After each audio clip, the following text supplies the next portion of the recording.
What's the difference between early and late surrender after splitting? Have you ever wondered what happens when you split your cards in blackjack and then consider surrendering?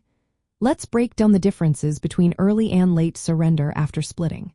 First, let's clarify what surrender means in blackjack.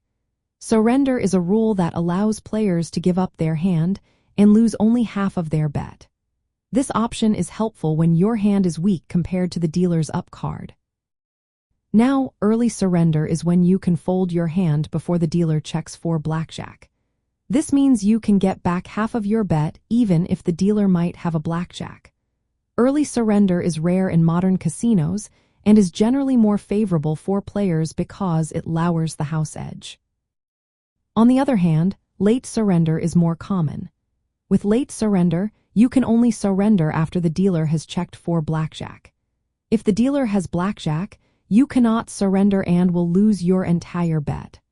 Late surrender is not as advantageous to players as early surrender, but it still gives a chance to cut losses in certain situations. Now let's connect this to splitting pairs. When you split a pair, you create two separate hands, each with its own bet. After splitting, you play each hand independently. The question arises, can you surrender one or both of your split hands? Most blackjack games do not allow surrender after splitting, but some do. If surrender after splitting is allowed, the same rules apply as for regular surrender. If early surrender after splitting is an option, you can surrender a split hand before the dealer checks for blackjack. This is extremely rare and highly beneficial for players. If late surrender after splitting is an option, you can only surrender a split hand after the dealer checks for blackjack. This is more common but still not standard. Understanding whether your game allows surrender after splitting, and if it is early or late, can help you make better decisions at the table.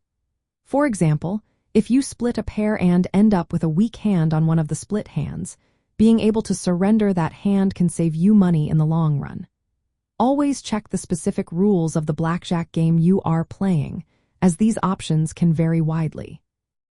In summary, early surrender after splitting allows you to fold a split hand before the dealer checks for blackjack, while late surrender after splitting only lets you fold after the dealer checks. Knowing the difference can help you make smarter choices when playing blackjack.